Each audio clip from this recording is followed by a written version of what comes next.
አሰላሙ አለይኩም ወራህመቱላሂ ወበረካቱሁ ውድና የተከበራችሁ የቻናሌ ተከታታዮች እንዴት ናችሁ? ከኔ ጋር አልሐምዱሊላህ ረብል ዓለሚን። ውድ እህቶቼ ዛሬ አንዲት እህታችንን የእናንተው ቢጤ ስደተኛ በጣም ከእናንተ ምክር አስተያየት ትፈልጋለችና በዚሁ በቤት ጉዳይ ነው። ታውቃላችሁ እኛ አረብ ሀገር ኑረን የመጣን ልጆች እንግዲህ ከምንም በላይ ምን ሀብታችን የምንለው ቤታችን ነው። የምንሰራው ነገር ቢኖር ቤት ነው። ምን መስራት ብንፈልግ የምንፈልገው ነገር ቤት ነው እና የአረብ ሀገር ውጤት እንግዲህ ቤት ነው። አሁን የዚች ልጅ ቤት እንግዲህ በጣም ያማረ ቆንጆ ቤት ሰርታ ነበረ። መጨረሻ የሆነው ነገር እንግዲህ ምስጥ ይሁን እንጨቱን እየበላ እየበሰበሰ የሚገርማችሁ ነገር ተገርፏል አለች። ቀለምም ማስቀብቻለሁኝ አለች። ከመርሳ ትንሽ ወጣ ያለ በዚሁ በኛው አካባቢ ናት፣ ወደ ሰሜን ወሎ ማለት ነው። እና ምስጥ እየበላው እየቦረቦረባት እንጨቱን ቤቱ አዘን ብሏል። እንግዲህ የተገረፈው ግርፍ እንኳን አላዳነውም፣ እየለቀቀ ግርፉ እየለቀቀ ያስገረፈችው ማለት ነው። እና እድሜን ጨርሼበታለሁኝ፣ ሰርቪሶች ሰርቻለሁኝ ብዙ አመት እንግዲህ ጠለብ ቦታ የሰራችው ቤቷ ነው። የሚገርማችሁ ነገር ደግሞ ከዚህ በላይ ደግሞ በጣም ያሳዘነኝ ምንድነው ቦታው ያለበት ቦታ ቤቱ የተሰራበት ህገ ወጥ ነው። እና አሁን መርሳ ከተማ ላይ ህገወጥ ቦታዎች አፍርሱ፣ የተሰራ ቤት አፍርሱ እየተባለ ነው አሁን ላይ ማለት ነው። እና ከናንተ ምክር የፈለገችው ይሄንን ቤት ለማስተካከል ቢያንስ እስከ 700 ሺህ ብር ይጠይቃል ብለውኛል አለች። ቤተሰቦቿ ያላት ደግሞ ከዛ በታች ነው። ይሄንን ገንዘብ ሞልቼ ላስተካክል ቤቴን ላስተካክልና ልግባ ወይስ ደግሞ እንዴት ላድርግ? በቃ በጣም ግራ ተጋብታለች። በነገራችን ላይ እኔ ራሱ በቃ ይሄ ነው ብዬ ምክር ልሰጣት አዳገተኝና ወደ እናንተ ይዤ መጣሁኝ ማለት ነው። ምን መሰላችሁ? እኔ ያቃተኝ ነገር ይሄን ነገር እንዲህ አድርጊው ማለት ቦታው ህገ ወጥ መሆኑ ነው። ከዚህ በፊት ብዙ ጊዜ መክራለሁኝ፣ እናገራለሁኝ። ህገወጥ ቦታ በጣም ከባድ ነው፣ ብራችሁን አትከስክሱ ህገወጥ ቦታ ላይ ይላሉ። ለምን ታውቃላችሁ? እኔ እስካሁን ድረስ 3 አመት ሙሉ ምንም አይነት እንትን አላገኘሁም። ህጋዊ ቦታ ገዝቼ እስካሁን ድረስ ምንም መፍትሄ አላገኘሁም። እና ህገ ወጥ ቦታ ሲባል ደግሞ የበለጠ በጣም ያሳስበኛል፣ ያሳዝነኛል። እዛ ውስጥ የገቡ እህቶቼ እንደዚህ አይነት ነገር ሲያማክሩኝ ማለት ነው። እና የቤቱ መፍረስ አሁን የቤቱ መበላሸት ብቻ ሳይሆን ህገ ወጥ መሆኑን በጣም ያሳስባል። እና እዚህ ጋር እስኪ ሁላችንም አረብ ሀገር የሰራን እህትማማቾች ነንና አንዱ ለአንዱ በጣም ይተዛዘናል አውቃለሁኝ።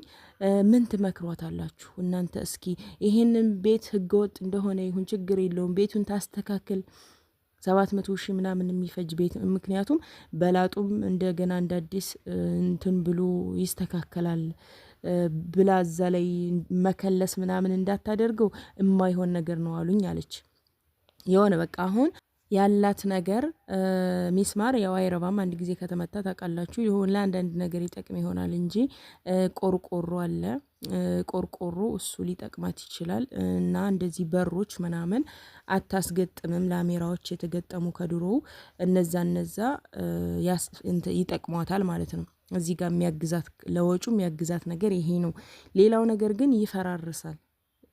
ሚስማር ተጣሞ የተመታ ሊኖር ይችላል ምናምን፣ ብዙ ሚስማር ይጠቅማል ተብሎ አይታሰብም። ነገር ግን ያው ለተወሰነ ነገር ሚስማሩ ደግሞ ይጠቅማል ማለት ነው።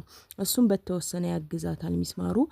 ሌላው ቆርቆሮ ነው፣ እንደዚህ ላሜራ በሮች ምናምን መስኮቶች እሱ ያግዛታል። ሌላው ነገር የሚወድም ነገር ነው። ምክንያቱም እንጨቱ አንዳንድ ቢነሳለት ነው እንጂ በስብሷል፣ እንዳለ ከስር ተበልቷል ብለውኛል አለች። እና እንደዚህ አይነት ነገር አለ። እንዴት አድርጋ እንደምታስተካክል እንግዲህ ሙሉ በሙሉ መፍረስ እንዳለበት ነው የነገሯት ማለት ነው። አሁን ይህን ነገር አፍርሳ እንደገና ድጋሜ እዛ ህገወጥ ቦታ ላይ ትስራ፣ እንደኔ ህገወጥ ቦታ ላይ ትስራ አልልም። ይሄ ነገር ይፈርሳል። ቆርቆሮውንም ያላትን ነገር የሚጠቅመውን ነገር ታነሳለች። በዚህ በምትሰራበት ቤቱን በምትሰራበት ገንዘብ ሌላ ቦታ ጨምራ ሌላ ቦታ መግዛት፣ ከዛ አቅም ካላት የተወሰነች ትንሽዬ ሰርቪስ እንኳን ለሷ የምትሆን ሰርታ ትግባ ነው የምለው። እኔ በጣም እኔ እንጃ ይሄ ነው እንዲህ ነው ለማለት ራሱ በጣም የሚከብድ ነገር ነው የአንዳንድ እህቶች ሁኔታ በቃ ስሰማው ማለት ነው። እና እስኪ እናንተ ምን ትላላችሁ በዚህ ጉዳይ? የገጠማችሁም ካላችሁ እንደዚህ አይነት ሁኔታ የገጠማችሁ ካላችሁ፣ በተለይ እንደዚህ ምስጥ ሲበላ አፈሩ ደግሞ ዝም ብሎ የተሰራበት ዝም ብሎ ምንድነው ዋልካ ነው የሚባለው፣ እሱ ሲሆን ደግሞ ዝም ብሎ ቤቱ ራሱ ይናዳል። ከጭቃው ከሲሚንቶ ጋር መስማማት ያቀተውና ይላቀቃል። እና እንደዚህ ቤቶች ብዙ ጊዜ ያጋጥመውኛል። በተለይ በዚህ በሊብሶ ወደ ጊራና አካባቢ እንደዚህ አይነት ቤቶች እንዳለ ስትገቡ በቃ ሙልቅቅ ብሎ ይሄ በላጡ መሬት ያለው ግድግዳው እየተሞለቀቀ የሚወርድ አለ። እና እንደዚህ አይነትም ሆኖ ሊሆን ይችላል። ያው እንግዲህ ቤተሰቦቿ ምስጥ ነው ስላሏት ነው። ምስጥም ሊሆን ይችላል። አላሁ አለም እንዴት እንደበሰበሰ እንጨቱ እንጃ። ብቻ በዚህ ምክንያት ነው የተበላሸባት። አሁን የሚያሳስበው ነገር ህገወጥ መሆኑ ነው። ደግሞ አሁን ላይ ወደ መርስ አካባቢ ላይ ህገወጥ ቦታ ላይ እየሰራችሁ ቤታችሁን አፍርሱ እየተባሉ እዚህኛ እንኳ ጋር አንዲት ጎረቤት አለችኝና እዛ ቤት ነበራት ህገወጥ ቦታ ላይ እየተሰራ አፍርሽ እየተባልኩኝ ነው እያለች ነበረ። ወረቀት ደርሶናል ምናምን ብላለችና እንደዚህ አይነት ነገር አለ። አሁን የልጅቷ የቸገረው ነገር ህገወጥ መሆኑ ነው። እንደዚህ የራሷ እንኳን ተደናድና እንትን የምትልበት ህጋዊ ቦታ ቢሆን በቃ የፈለግሽውን ያክል ለፍተሽ ጉልበትሽን ጨርሰሽ እንደገና ያንን አፍርሰሽ አዲሽና ስሪ ምናምን ትባል ነበር። እሷም የቸገራት ነገር በቃ ለመወሰን ያቃታት ነገር ይሄ ነው። እና እናንተ ደግሞ ውድ እህቶቼ ደጋግ ልብ፣ ጥሩ አስተሳሰብ ያላችሁ ሞልታችኋልና እስኪ በዚህ ጉዳይ ላይ ሀሳብ አስተያየታችሁን ስጧት፣ ምክራችሁን ለግሷት። እኔ እንዳልኩት ወይ ይሄንን ትተውና ሙሉ በሙሉ ፍራሹን አንስታ ሌላ ቦታ ገዝታ ትስራ ወይስ እንዴት ነው? ያለችኝ ብር 500 ሺህ ብር ናት ብላለች። እዛች ላይ ጨመር አድርጌባት ወይም አገሬ ገብቼ ከተማ ተከራይቼ በዛ ብር ልስራ ልጀምርበት ወይም እያልኩኝ አስባለሁኝ ብላለች። ብቻ ተምታቶባታል ሁሉ ነገር እና ያለው ነገር ይሄ ነው።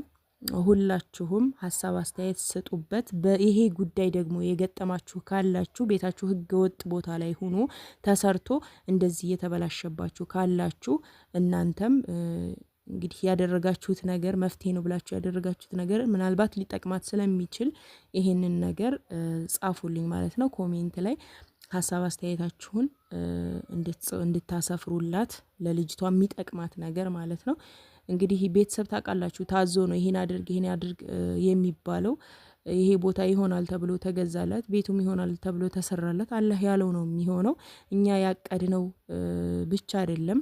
ሁል ጊዜ እንደፈለግን አይሆንም። አላህ እንደጻፈው ብቻ ነው የሚሆነው እና አላህ ያስተካክልላት። አላህ ትክክለኛውን ውሳኔ ወስና ጥሩ የተሻለ ነገር የምታገኝ አላህ ያድርጋት። ዱአም አድርጉላት እና ያለው ነገር ይሄ ነው ውዶችዬ። የዛሬው ቪዲዮ ይሄንን ይመስል ነበር። ላይክ፣ ሼር፣ ሰብስክራይብ ማድረጋችሁንም እንዳትረሱ። ኢንሻአላህ በቀጣይ ቪዲዮ ተመልሼ እስከመጣ አላህ ሰላማችሁን ብዝት ያድርገው፣ አገራችንም ሰላም ያድርግልን። ወሰላሙ አለይኩም ወራህመቱላሂ ወበረካቱ።